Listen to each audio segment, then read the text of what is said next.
महान कार्य करने का एकमात्र तरीका यह है कि आप अपने काम से प्यार करें। दोस्तों, ये शब्द थे उस महान इंसान के जिसने कभी भी असफलताओं को अपने ऊपर हावी नहीं होने दिया, जो हमेशा परफेक्शन को सबसे पहले प्रायोरिटी देते थे, जिनके द्वारा बनाए गए कंप्यूटर को टाइम मैगजीन द्वारा मशीन ऑफ द ईयर का खिताब हासिल हुआ, जिन्हें अमेरिकी राष्ट्रपति द्वारा नेशनल मेडल ऑफ टेक्नोलॉजी मिला। आज की कहानी उस इंसान की है जिसे अपनी ही कंपनी से, जिसे उसने दिन रात की कड़ी मेहनत और लगन से तैयार किया था, उनकी उसी कंपनी से उन्हें निकाल दिया गया। दोस्तों, आज हम बात करेंगे सर स्टीव जॉब्स के बारे में, जो किसी और को नहीं बल्कि खुद को ही अपना कॉम्पिटिटर मानते थे, जो हमेशा बेस्ट को ब्रिलियंट बनाने में विश्वास करते थे। सर स्टीव जॉब्स का जन्म 24 फरवरी 1955 को कैलिफोर्निया के सैन फ्रांसिस्को में हुआ था। स्टीव जॉब्स को जन्म से पहले ही एक पढ़े लिखे परिवार को गोद देने का फैसला किया गया। दरअसल स्टीव जॉब्स की मां कॉलेज के समय में ही मां बन गई थी, जिस कारण से स्टीव जॉब्स को दूसरे दंपति को गोद देने का फैसला किया गया। जॉब्स को कैलिफोर्निया में रहने वाले पॉल और कोल्ड्रा जॉब्स ने गोद ले लिया। पॉल और कोल्ड्रा जॉब्स दोनों ही ज्यादा पढ़े लिखे नहीं थे और एक मिडिल क्लास फैमिली से बिलोंग करते थे, पर उन्होंने स्टीव जॉब्स की मां को आश्वासन दिया कि वे स्टीव जॉब्स को जरूर पढ़ाएंगे और कॉलेज भेजेंगे। जॉब्स को बचपन से ही इलेक्ट्रॉनिक चीजों में काफी ज्यादा रुचि थी। जॉब्स जब 13 साल के हुए तब उनकी मुलाकात वोजनियाक से हुई। ये वही वोजनियाक है जो आगे चलकर स्टीव जॉब्स के बिजनेस पार्टनर बने। वोजनियाक को भी इलेक्ट्रॉनिक्स में काफी ज्यादा रुचि थी। स्टीव जॉब्स के जीवन के संघर्ष की शुरुआत तब हुई जब उन्होंने हाई स्कूल की पढ़ाई कंप्लीट करने के बाद ओरेगन के रीड कॉलेज में एडमिशन लिया, जो कि वहाँ का सबसे महंगा कॉलेज था, जिसकी फीस भरने के लिए स्टीव जॉब्स के माता पिता ने अपने जीवन की सारी जमा पूंजी लगा दी। स्टीव जॉब्स भी अपनी फीस जमा करने के लिए कोक की बोतल बेचकर पैसे जुटाते और पैसों की कमी के चलते मंदिरों में जाकर वहाँ मिलने वाला खाना खाया करते और हॉस्टल का किराया बचाने के लिए अपने दोस्त के रूम में ही जमीन पर सो जाया करते। लेकिन इतना सब कुछ करने के बाद भी स्टीव जॉब्स अपनी पूरी फीस नहीं जुटा पा रहे थे, जिस कारण से उन्होंने कॉलेज छोड़ने का फैसला लिया। लेकिन उनके माता पिता उनके इस फैसले से सहमत नहीं थे, इसलिए जॉब्स ने क्रिएटिव क्लासेस ज्वाइन कर ली और साथ ही अटारी नाम की वीडियो गेम डेवलपिंग कंपनी में टेक्नीशियन के तौर पर काम करने लगे। कुछ समय बीतने के बाद स्टीव जॉब्स कुछ पैसे जुटाकर सन 1974 में भारत घूमने चले आए। भारत में इन्होंने करीब 7 महीने गुजारे और बौद्ध धर्म के जानने के लिए पढ़ाई की। काफी समय भारत में बिताने के बाद उन्होंने बौद्ध धर्म को अपना लिया और इसके बाद वे फिर से कैलिफोर्निया चले गए और फिर से अटारी में जॉब ज्वाइन कर ली।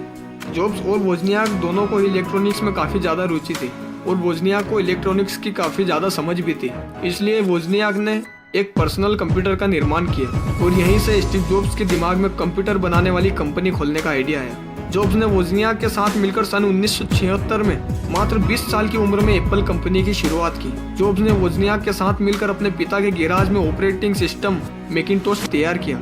एप्पल कंपनी के पहले कंप्यूटर का नाम एप्पल 1 रखा गया। कुछ समय बाद वोजनियाक ने एप्पल 2 पर काम करना शुरू कर दिया। एप्पल 2 के कंप्लीट होने के बाद इसे इन्वेस्टर्स के सामने रखा गया और साथ ही उन्होंने पेप्सी कोका कोला कंपनी के चीफ ऑफिसर जॉन स्कली को भी अपने साथ शामिल कर लिया। एप्पल 2 लोगों को बहुत ज्यादा पसंद आया और 1980 के अंत तक जॉब्स और वोजनियाक की कड़ी मेहनत के कारण एप्पल कंपनी एक छोटे से गैराज से बढ़कर $2 अरब और 4000 कर्मचारियों वाली बड़ी कंपनी बन चुकी थी।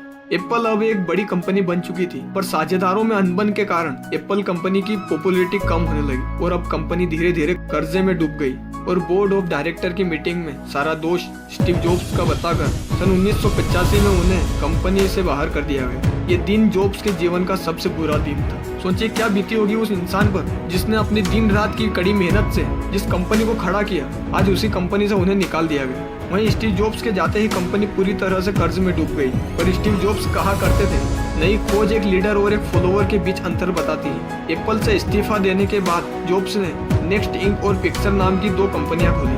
पैसों की कमी के कारण कंपनी ने रोश पेरोट के साथ साझेदारी कर ली और पेरोट ने अपना पैसा कंपनी में इन्वेस्ट किया। सन 1990 में नेक्स्ट इंक ने अपना पहला कंप्यूटर बाजार में उतारा, लेकिन उसका प्राइस बहुत ज्यादा होने के कारण बाजार में वह चल नहीं सका। फिर नेक्स्ट इंक ने इंटरपर्सनल कंप्यूटर बनाया जो बहुत ही लोकप्रिय हुआ और पिक्सर ने एनिमेटेड फिल्म टॉय स्टोरी बनाई, जो कि अब तक की सबसे अच्छी फिल्म है। सन 1996 में एप्पल ने स्टीव जॉब्स की पिक्सर कंपनी को खरीदा। इस तरह स्टीव जॉब्स की एप्पल में फिर से वापसी हुई। सन 1997 में उनकी कड़ी मेहनत के कारण कंपनी का प्रॉफिट बढ़ गया और जॉब्स कंपनी के चीफ एग्जीक्यूटिव ऑफिसर CEO बन गए। सन 1998 में उन्होंने iMac, iPad, Apple store, iPhone जैसे प्रोडक्ट्स लॉन्च किए। सन 2011 में जॉब्स ने CEO पद से रिजाइन दे दिया और बोर्ड के अध्यक्ष बन गए। उस वक्त तक उनकी प्रॉपर्टी $7 बिलियन हो चुकी थी और एप्पल कंपनी दुनिया की दूसरी सबसे बड़ी कंपनी बन चुकी थी। जॉब्स को अक्टूबर 2003 में कैंसर जैसी खतरनाक बीमारी का पता चला। जुलाई 2004 में जॉब्स की पहली सर्जरी हुई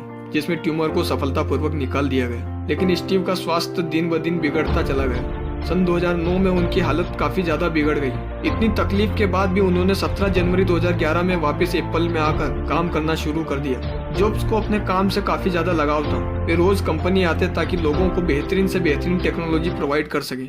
और कैंसर की बीमारी के चलते 5 अक्टूबर 2011 को कैलिफोर्निया के पालो अल्टो में स्टीव जॉब्स की मृत्यु हो गई। और इस तरह एक महान बिजनेसमैन, एक इन्वेंटर और कई लोगों की इंस्पिरेशन ने इस दुनिया को अलविदा कहा। दोस्तों, स्टीव जॉब्स हमेशा कहा करते थे, मुझे यकीन है कि सफल और असफल उद्यमियों में आधा फर्क तो केवल दृढ़ विश्वास का ही है। उम्मीद करते हैं आपको ये वीडियो पसंद आया होगा और अगर पसंद आया हो तो फ्रेंड्स हमारे इस वीडियो को लाइक कीजिए, चैनल को सब्सक्राइब कीजिए और हमें सपोर्ट कीजिए। Thank you. जय हिंद, जय भारत।